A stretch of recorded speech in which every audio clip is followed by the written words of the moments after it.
रामेश्वरम में एक नहीं, दो शिवलिंग हैं। पर क्या आप जानते हैं कि हनुमान जी के लाए शिवलिंग की जगह श्री राम ने रेत के शिवलिंग की पूजा क्यों की?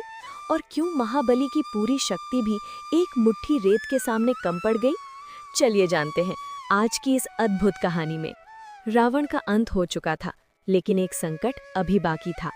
रावण एक क्रूर असुर होने के साथ साथ एक महान ब्राह्मण भी था। इसीलिए श्री राम पर ब्रह्म हत्या का दोष लगा। ऋषियों ने बताया कि इस भीषण पाप से मुक्ति के लिए समुद्र तट पर एक दिव्य शिवलिंग की स्थापना करनी होगी। हनुमान जी को जिम्मेदारी दी गई कि वे स्वयं कैलाश जाकर महादेव से शिवलिंग लेकर आएं। हनुमान जी वायु की गति से कैलाश तो पहुंचे, पर उन्हें शिवलिंग ढूंढने में देरी हो गई। इधर पृथ्वी पर शुभ मुहूर्त निकला जा रहा था। ऋषियों ने चेतावनी दी, प्रभु, अगर ये मुहूर्त निकल गया तो पाप का दोष कभी नहीं मिटेगा।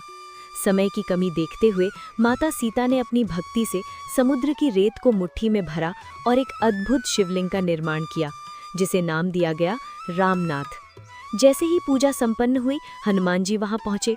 अपने प्रभु को पहले ही पूजा करते देख वे दुखी हो गए।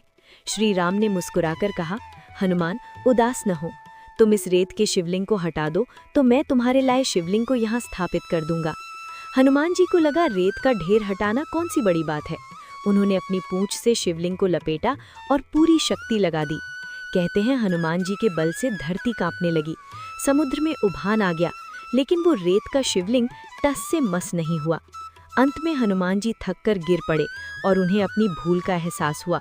हनुमान जी समझ गए कि वो रेत का शिवलिंग कोई साधारण ढेर नहीं था, बल्कि माता सीता की अनन्य भक्ति और संकल्प से बना था। उन्हें बोध हुआ कि संकल्प की शक्ति भुजाओं की शक्ति से कहीं बड़ी होती है। उन्होंने रोते हुए प्रभु राम के चरणों में माफ़ी मांगी, क्योंकि वे समझ चुके थे कि ये महादेव की ही लीला थी जो उनका सूक्ष्म अहंकार तोड़ने के लिए रची गई थी। राम जी ने अपने प्रिय भक्त का मान रखने के लिए उनके लाए शिवलिंग को भी पास ही स्थापित किया और वरदान दिया कि आज से जो भी रामेश्वरम आएगा वो पहले हनुमान जी के लाए विश्व शिवलिंग की पूजा करेगा, उसके बाद ही मेरे रामलिंग की पूजा सफल मानी जाएगी। दोस्तों, अगर आप भी श्री राम और महादेव के भक्त हैं तो कमेंट में हर हर महादेव जरूर लिखें।